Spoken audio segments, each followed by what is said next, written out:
Assemblyman, good to see you again, thank you. I have a feeling that there's lots of Board of Education members here tonight.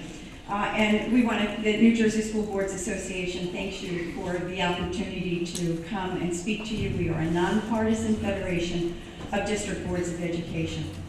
Local school districts have responded with creativity and resolve in the face of unprecedented cuts to public education. In a series of surveys conducted last spring and summer, New Jersey School Boards asked its members about the impact of state aid cuts and budget defeats.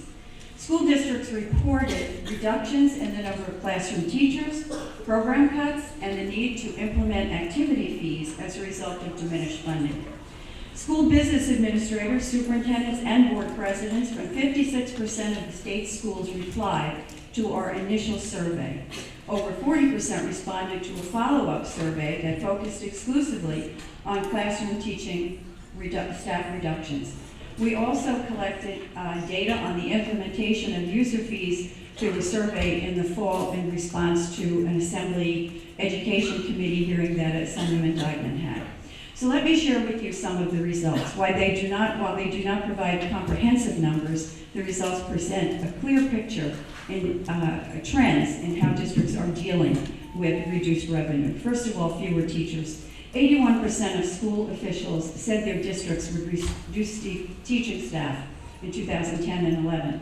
Almost half of the responding school districts said the teaching staff reductions represent up to 5% of the 2009-10 levels.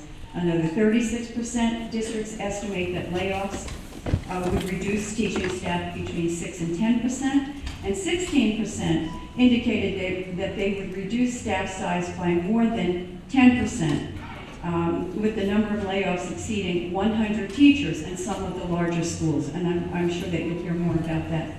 Our most recent survey didn't address non-classroom positions, however, and an earlier survey, it showed that 92.8% of responding districts plan to lay off staff.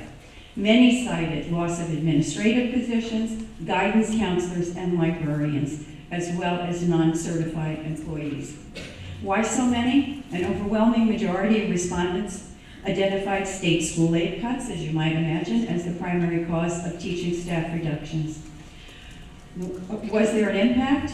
Yes, there was. Over 42% of respondents cited larger class size as the primary outcome of these reductions in teaching staff. Another 34.5% said layoffs would result in the elimination of programs. And 7% told us that this would result in fewer course offerings.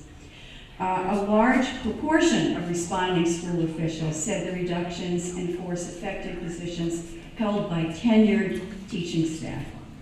Our survey indicated that 80% of school districts issued non-renewal notices to non-tenured teachers this year. Student activity fees, I'm sure you'll hear a lot about that this evening. Many school districts had to implement student activity fees.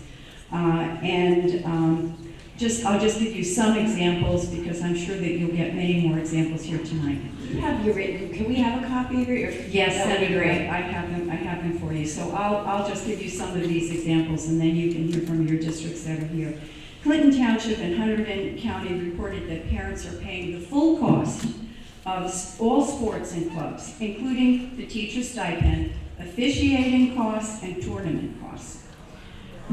Greenwich Township offers clubs at $20 a student with performing arts programs costing more, and these can range as high as $200 per student.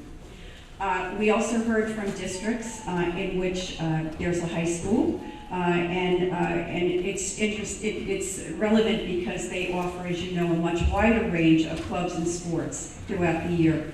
And just a couple examples here. Northern Valley Regional in Bergen County assesses an annual fee for $50 in any co-curricular, but yet we have some schools that have put in a limit of a charge as much as $200 per family.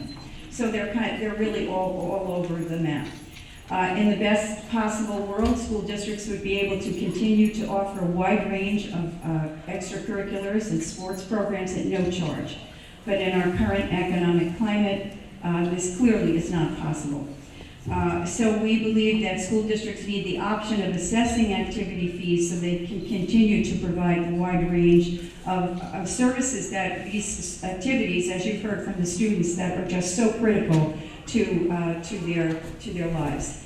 Transportation fees, the same thing. There are many districts who they try to be very creative with transportation, but in many cases, transportation was cut.